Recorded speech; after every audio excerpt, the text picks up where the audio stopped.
और खास मेहमान रणदीप गुलेरिया जी हमारे साथ जुड़ गए हैं, एम्स के डायरेक्टर हैं। सर, स्वागत है आपका।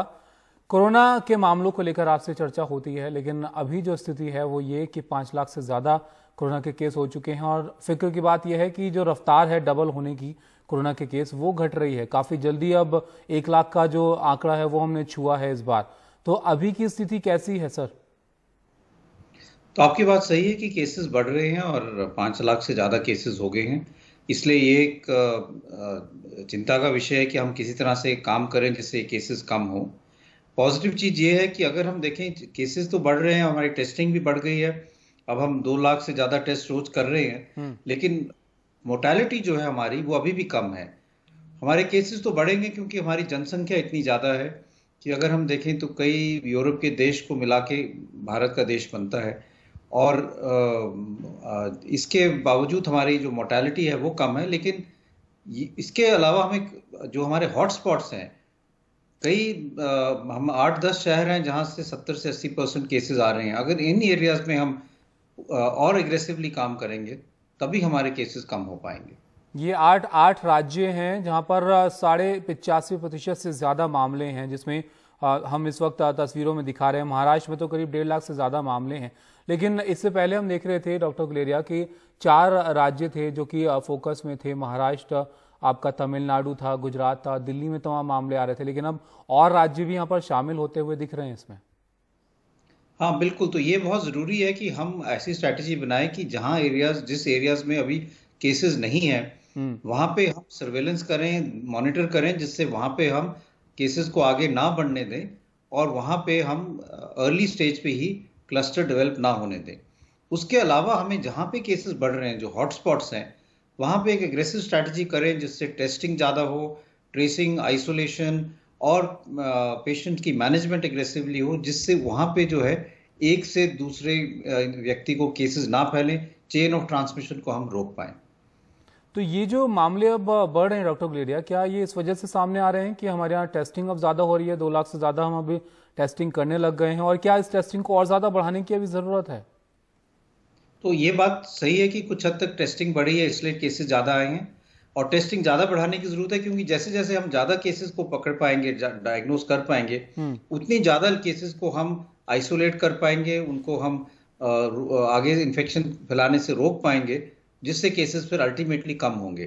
तो इसलिए टेस्टिंग स्पेशली जो हॉटस्पॉट्स है जहाँ पे ज़्यादा केसेस आ रहे हैं वहाँ पे करना ज़रूरी है, क्योंकि हमें पता है कि कई लोग ऐसे हैं जिनको माइल्ड सिम्टम्स होते हैं, लेकिन वो उनका टेस्ट नहीं होता और वो फिर आगे मार्केट चले जाते हैं या घर में आसपास बैठते हैं, सोशल डिस्टेंसिंग नहीं करते, और वहीं पर एक क्लस्टर बन जाता है कि जहाँ पे एक केस था वहाँ पे सडनली 10 केस हो गए, क्योंकि वो जो प्रिकॉशंस रखने की जरूरत थी, सोशल डिस्टेंसिंग की, मास्क की, वो इतनी स्ट्रिक्टली फॉलो नहीं हुई। क्योंकि जिसको कोविड था उसको या तो उसको लगा नहीं कि उसे कोविड है, और उसने अपने टेस्ट नहीं कराए या प्रॉपर प्रिकॉशंस नहीं रखे, और एक से वहां पे 10 केस हो गए। तो इसी तरह से केसेस बढ़ रहे हैं। तो इसलिए बहुत जरूरी है कि जिसको भी लक्षण हो वो अपना टेस्ट कराएं, और अगर वो डायग्नोज होता है तो अपने आप को आइसोलेट करें, जिससे उसको वो भी सेफ रहे और उसके घर वाले और उसके आस पड़ोस में भी सब लोग जो हैं वो कोविड से बच के रहें। डॉक्टर गुलेरिया, अब अगर हम कोविड की बात करें तो काफ़ी महीने का वक्त गुजर चुका है, काफ़ी सारे जो कदम हैं वो उठाए जा चुके हैं।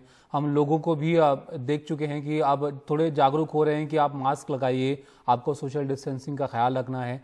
लेकिन जो स्थिति है वो सुधर नहीं रही है। आप कहें कि जो रफ्तार है वो अभी भी लगातार बढ़ रही है। तो आपका क्या आकलन है, ये कब तक हम देखेंगे कि इस रफ्तार में हमें कमी दिखेगी?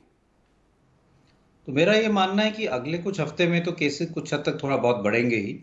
कुछ एरियाज में आस्ता आस्ता केसेस कम होने लगेंगे। जैसे हमने देखा है कि कई क्षेत्र है जहाँ पे अब केसेस कुछ हद तक कम हो रहे हैं। पुणे में है, अहमदाबाद में है, और मेरा ये मानना है कि और कई एरियाज में भी अगले कुछ हफ्ते में केसेस जो हैं वो आस्ता आस्ता फ्लैटन होकर कम होने शुरू होंगे।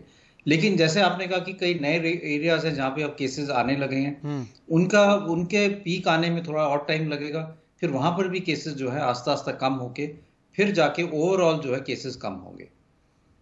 तो मतलब अभी जुलाई, अब आप मान के चल रहे हैं कि जुलाई में शायद हमें पीक बनता हुआ दिखेगा, और वो भी हॉटस्पॉट इलाकों में, और जो बाकी एरियाज हैं उसमें शायद और ज़्यादा वक्त लग सकता है। हाँ, लेकिन अगर हॉटस्पॉट एरियाज में केसेस होना शुरू हम्म। हो, तो ओवरऑल कंट्री के केसेस भी कुछ हद तक कम होने लगेंगे, हम्म। क्योंकि जैसे आपने कहा कि यही एरियाज हैं जहां से 80 to 85% केसेस आ रहे हैं।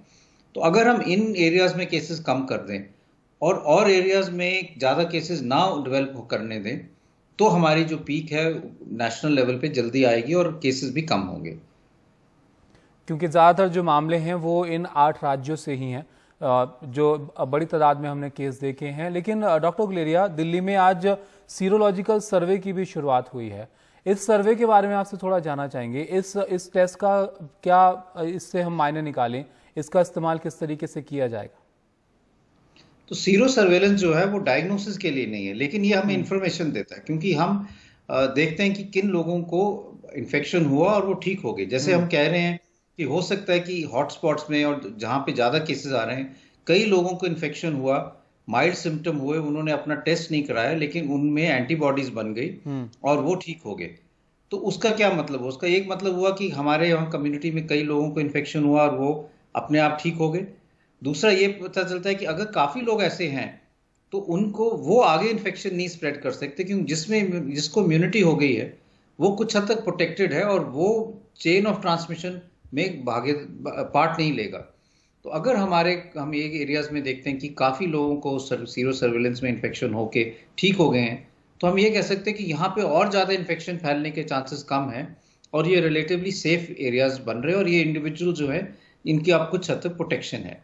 तो सीरो सर्वेलेंस हमें डेटा देगा कि यहाँ हम्म। कहाँ पे कितने केसेस हैं, जहाँ कितने कौन से एरियाज हैं जहाँ पे बहुत कम केसेस हुए और अभी भी वहाँ ससेप्टेबल हैं, और कौन से ऐसे एरियाज हैं जहाँ काफी केसेस हो गए हैं और अब यहाँ बहुत ज्यादा स्प्रेड होने के चांसेस कम हैं। तो एक अंदाज़ा लगाने के लिए कि अब क्या स्थिति है लोगों के बीच में इस संक्रमण को लेकर, ये सीरो सर्वे का इस्तेमाल यहाँ पर किया जाएगा। लेकिन डॉक्टर गुलेरिया, अगर हम अभी तक की स्थिति देखें, जो इतने वक्त तक तमाम तरह की चीज़ें, तमाम तरह के इलाज की कोशिश की गई है, हालांकि जो वैक्सीन है उसमें अभी भी थोड़ा वक्त और लग सकता है। अगर हम अभी तक की स्थिति देखें तो हम कहाँ तक पहुँचे हैं इस लड़ाई में या फिर कोरोना के खिलाफ लड़ने में? क्योंकि अरविंद केजरीवाल आज जब अपनी बात कह रहे थे कि किस तरीके से हमें निपटना है, तो उन्होंने जिक्र किया कि किस तरीके के इलाज हम यहाँ पर अब करने वाले हैं। तो हमारे पास क्या तरीके हैं अभी, अगर इलाज के तौर पर हम देखें तो?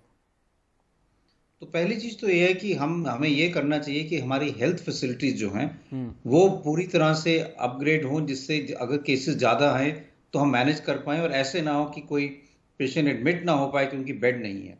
हम्म। तो पहले चीज जो ये हो रही है कि हम नई फैसिलिटीज बना रहे हैं, चाहे वो मेकशिफ्ट फैसिलिटीज हो, 1000 बेड का कोविड मेकशिफ्ट हॉस्पिटल हो, या 10,000 के लिए कोविड केयर सेंटर हो, या और हॉस्पिटल जो कोविड केयर डेडिकेटेड हैं उनको इम्प्रूव कर रहे हैं, चाहे ऑक्सीजन हो, चाहे वेंटिलेटर्स हो, चाहे और ट्रीटमेंट स्ट्रैटेजीज हो।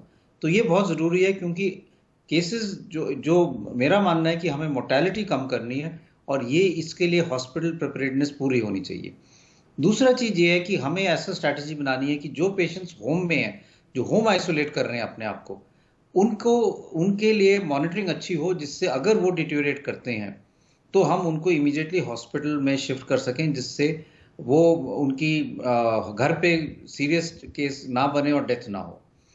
तीसरा जो है कि जो जो हाई रिस्क पॉपुलेशन है, बुजुर्ग लोग हैं या जिनको कोमॉर्बिडिटीज हैं, उनको प्रोटेक्ट करके रखें, क्योंकि अगर उनमें इन्फेक्शन हो गया तो हमारी मोर्टेलिटी ज़्यादा हो सकती है। तो एक स्ट्रैटेजी बनाएं कि लोकल एरियाज में जो एल्डरली हैं वो घर पे रहें, उनके साथ ज़्यादा लोग ना मिलें और उनको सपोर्ट कर पाएं, जिससे उनको जो चीज़ें चाहिए वो घर तक पहुंच जाए और उनको कहीं बहुत ज़्यादा बाहर ना जाना पड़े, जिससे वो एक्सपोज ना हो। तो इससे हम अपने केसेस भी कम कर सकते हैं, मोर्टेलिटी भी कम कर सकते हैं, और सबसे ज़्यादा ज़रूरी है कि एक कम्युनिटी पार्टिसिपेशन बहुत ज़रूरी है, चाहे वो लोगों के थ्रू हो, चाहे कम्युनिटी लीडर्स के थ्रू हो, चाहे रिलीजियस लीडर्स के थ्रू हो, कि सब लोग ये समझें कि अब अगर हमें इस लड़ाई को जीतना है तो हम सबको एज कोविड वॉरियर बनना पड़ेगा। हम सबको आगे आना पड़ेगा कि हम सोशल डिस्टेंसिंग रखेंगे, औरों को भी देखेंगे कि वो सोशल डिस्टेंसिंग रख रहे हैं, चाहे मार्केट में हो, चाहे ऑफिस में हो। हम सब मास्क लगाएंगे, जी। हम सब रेगुलरली अपना हैंड वॉशिंग करेंगे, जिससे हम वायरस को आगे फैलने नहीं देंगे।